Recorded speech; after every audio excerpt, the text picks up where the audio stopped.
This guy is a versatile business professional with practical municipal and public sector finance, risk management, as well as skills development training experience.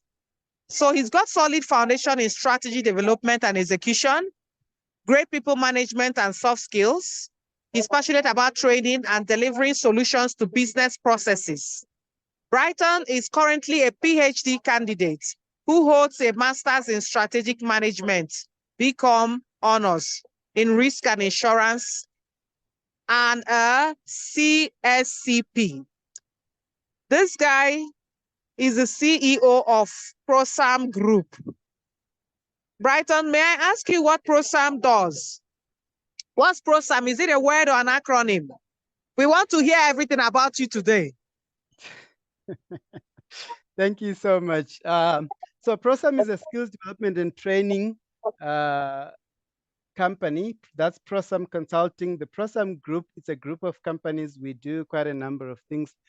We do skills development training. We do project management. We also do HR and recruitment solutions. Oh, wow, wow, wow. Thank you so much. Please, ladies and gentlemen, join me to welcome Brighton.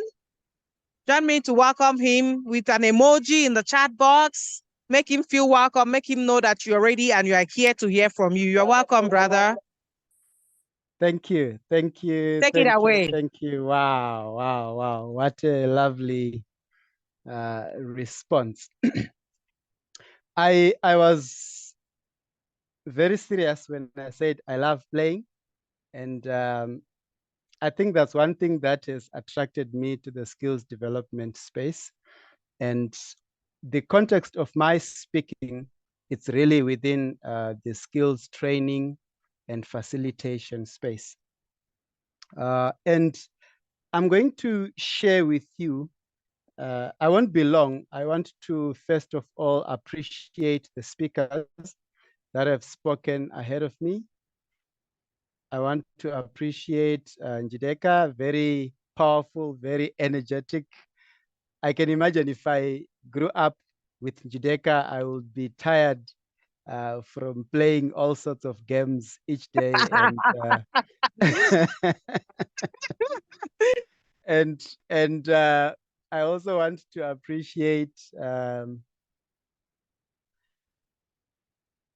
Caroline. Caroline is a handful.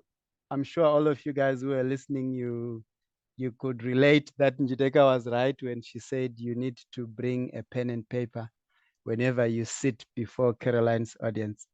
A very industrious woman, an inspiration to many people. I'm going to be sharing with you just a few tips from a skills development perspective of the whole concept of speaking or public speaking. Last week, I was in PE. I was running a training there for one group of leaders. And during the conversation, somebody mentioned that, we are so grateful that you came and we are so happy about the way you are conducting the training, not what happened the previous week. So in the previous week, they had an intervention, obviously in a different setting. And man, was it a disaster. It was such a disaster that they broke into an argument which almost graduated to a fight with the facilitator. And the argument was, what you are feeding us is not what we came here for. And so the whole training became a nightmare, and it was raised in my training as an example.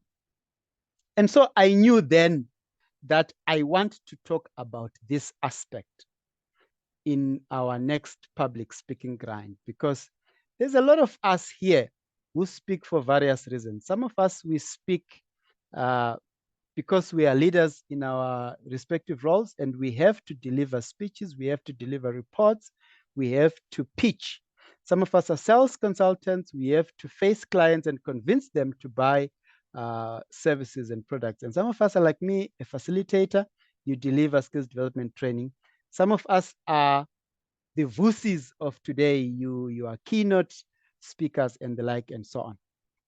And what I want us to just have a conversation about is some little bit of presentation skills and also some things that you would want to take note of whenever you are given the stage to deliver.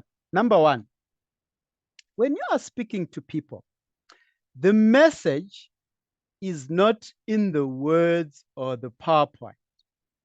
The message is the person. If you want to take it the other way around, the person is the message. Most of the times, what we say with our words hardly gets to the heart of the listeners more than who we are, how we present ourselves, and how we come across to our audience. I remember when I was in corporate, there was a guy who used to get the bad side of me out. For some reason, he knew how to press the red button of my emotions. And in a short space of interacting with that guy, I would lose my temper. I would shout some words that I don't want to repeat in such a platform. I would literally degenerate from being this manager that I was to becoming literally a nobody, because we would exchange words, we would shout at each other. It would fall this short from grabbing each other by hand. And each time we went to see a senior manager, because we have had this fallout, the senior manager would always remind us, particularly myself, because I was the manager then. He would always remind me and say, Masuku, a leader is beyond reproach.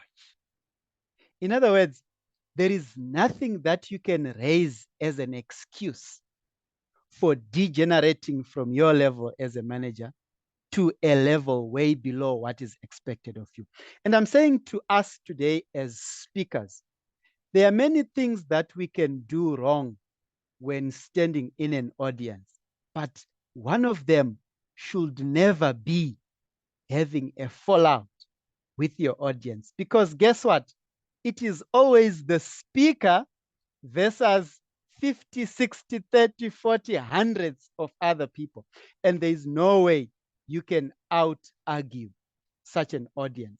So already as you stand on that podium, already as you take up the mic, you are occupying a representative role where what is expected of you is way more than probably what you envisage.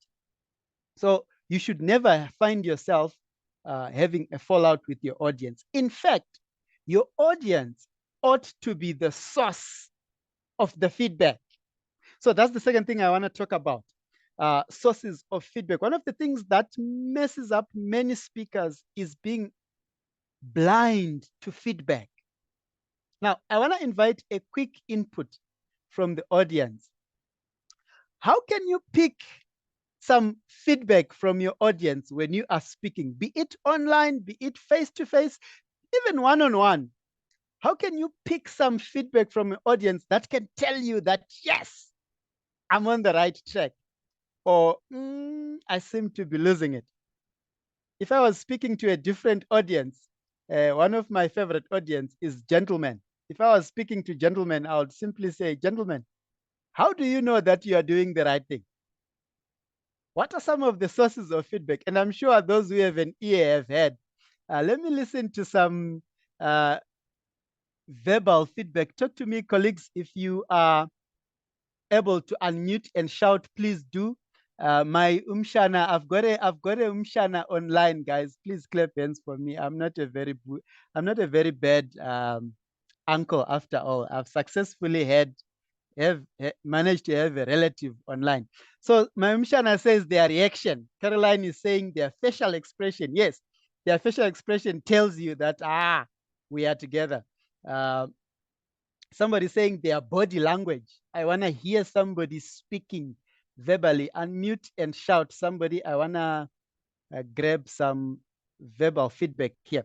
How can you pick some feedback that can spur you on or that can help you to reconsider? Talk to me.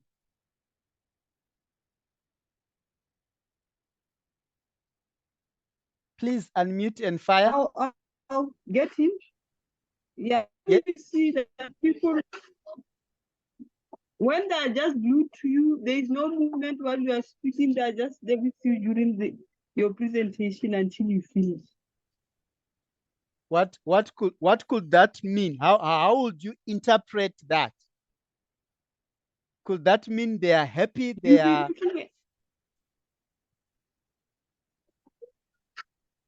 yeah, it can mean that they are getting what you are saying and they can even resonate with the message that you are saying.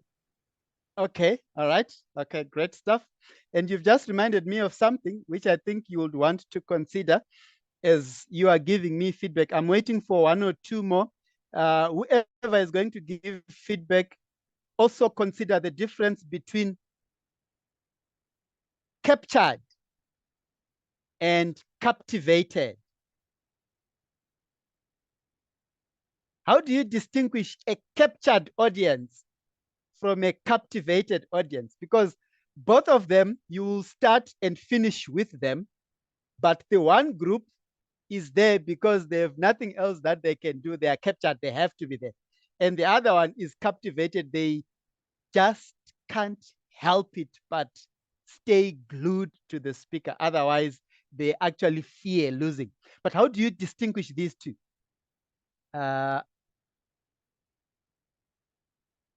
You see, Mamotse is saying there's the flip side that they might actually be there but not impressed.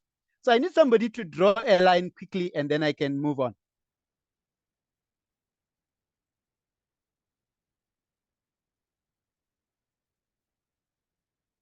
Feel free to unmute and fire. I don't want to waste time because we don't have much time.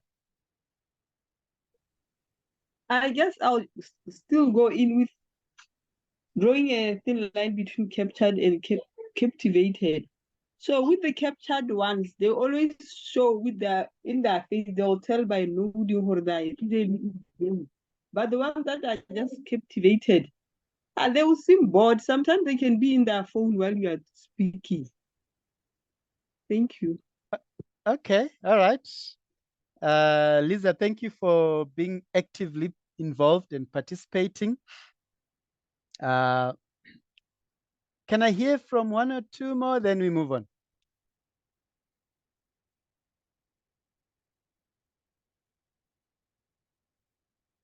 All right, somebody is saying captured, they are willing, and then they are connecting and they are resonating. Interesting.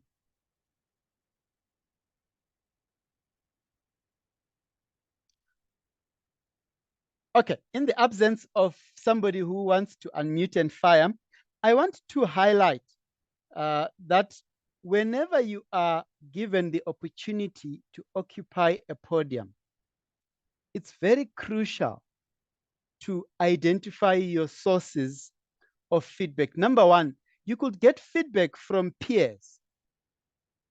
Sometimes you are representing a group, and you are not there by yourself. You are part of a team. Make use of your team as your key givers of feedback. They will help you a lot. It may not have to be written on the wall. A simple nod or a simple facial expression that can spur you on could be that little piece of energy that you need in order to nail your presentation. You could also get your feedback from the audience, right? When you ask a question and the audience is keen to respond, That tells you that you and your audience, you are moving together. I do not have time. If I had much time, I was going to tell you a story about a lady that I found in one training program. The summary of the story is, when I started the training, I was training some board members on governance. So when I started the training, the first thing that this lady did, she grabbed a newspaper and she started reading. And you must know how big a newspaper is when a facilitator is standing in front of an audience. Man, I got dumbfounded. I was like, wow.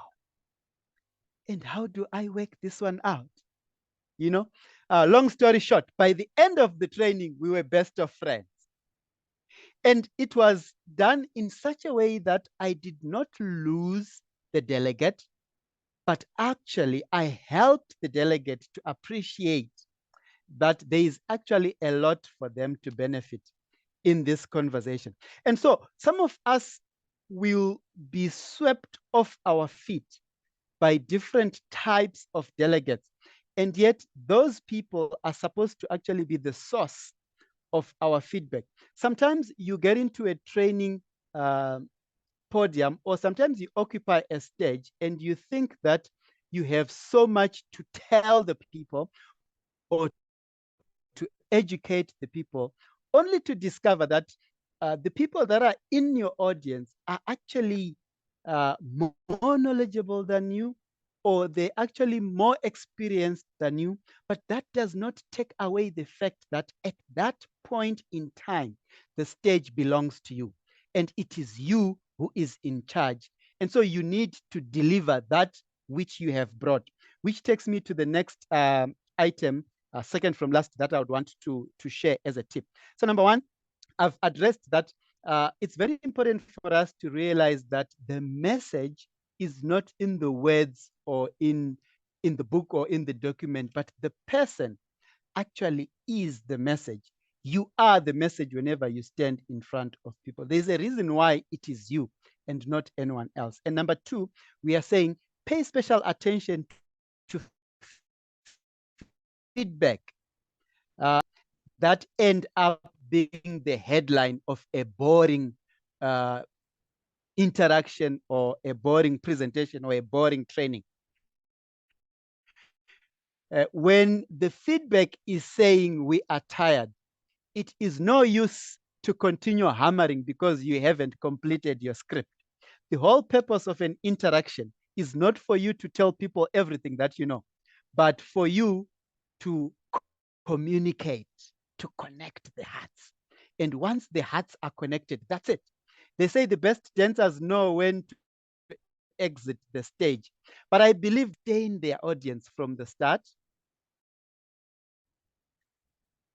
up to the end. My apologies, my internet is a little bit unstable, so you may not be getting me in real time, but I hope I'm coming out or I'm coming across as clear as possible. So I want to move from feedback to the second from last aspect that I want to share. The other tip that give most speakers a fright is what Caroline mentioned when she was presenting. I listened to her. She highlighted or she mentioned butterflies 3 times. Some people just cannot cope or live with those butterflies that, take charge of your tummy when you are called upon on stage. And so sometimes you make a wrong start, or if you don't make a wrong start, somewhere in the conversation, you misfire. And so instead of nailing your presentation, it becomes disastrous. And the question is then, how do I recover from a point of disaster? How do I recover from a point of mistake? I have messed up. I have hit the wrong key. I have said the wrong words, but I want to recover from this. I don't want it to become the focus of my presentation or the focus of the training. How do I recover from that? Let me pause there and invite some bit of input before I share what I have for you. If you have been in that space as a speaker, please take this opportunity, share with us how you recovered or how can somebody recover from a point of disaster. Because once we have that, I want to believe we will have a people that can stand faithfully or firmly and say, I believe I'm a bulletproof speaker, or I'm a bulletproof presenter. If I mess up, I have a way of moving away from my mess, pick up the broken pieces, redress, and continue with the presentation. Let me hear you in 1 or 2 minutes. How do you recover from a point of disaster?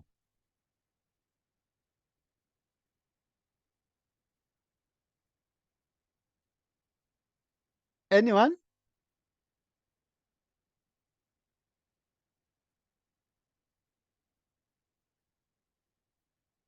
Please unmute and fire if you want to say something. Don't wait to be called.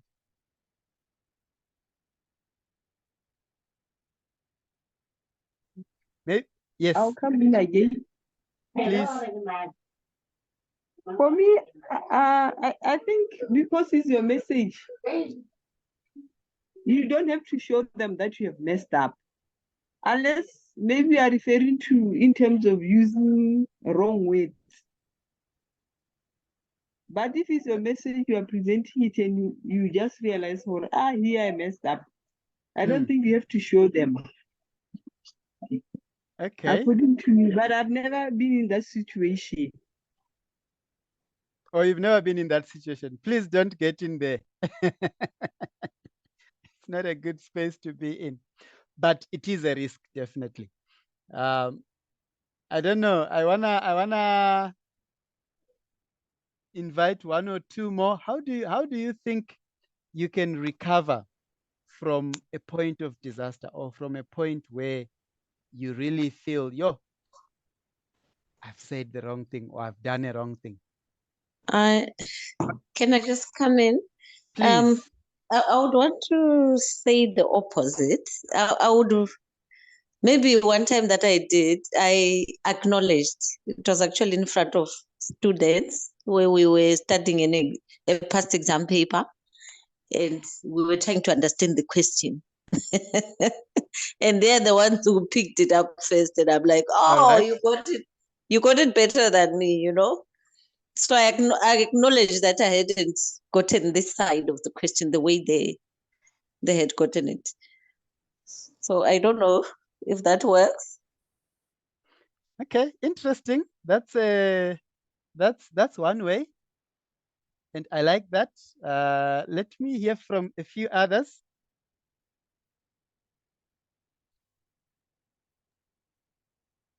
For me, I think you simply ignore and continue as if nothing had happened. That's how you recover.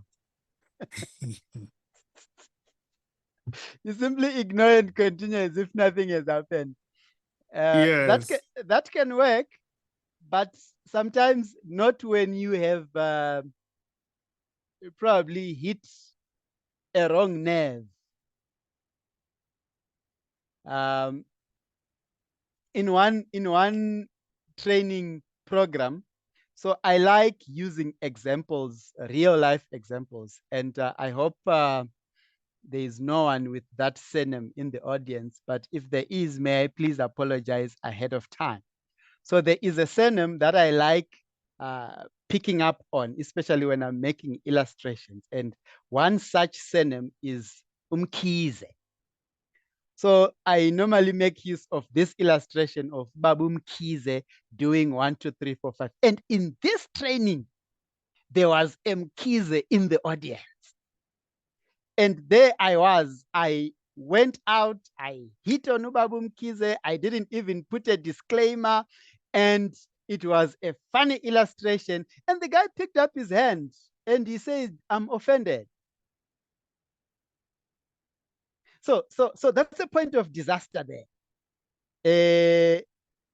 Tate Pambana, you may want to continue as if nothing has happened, but I'm telling you that this offended delegate can actually create an uncomfortable environment, both for you and other members of the audience. So that could be a challenge, but there are times where you may want to continue, definitely. Then there's somebody who says, keep the confidence and take the responsibility. I like that. I like that. Keep the confidence and take responsibility for the error or for the mesa, isn't it? All right. Is there anyone else?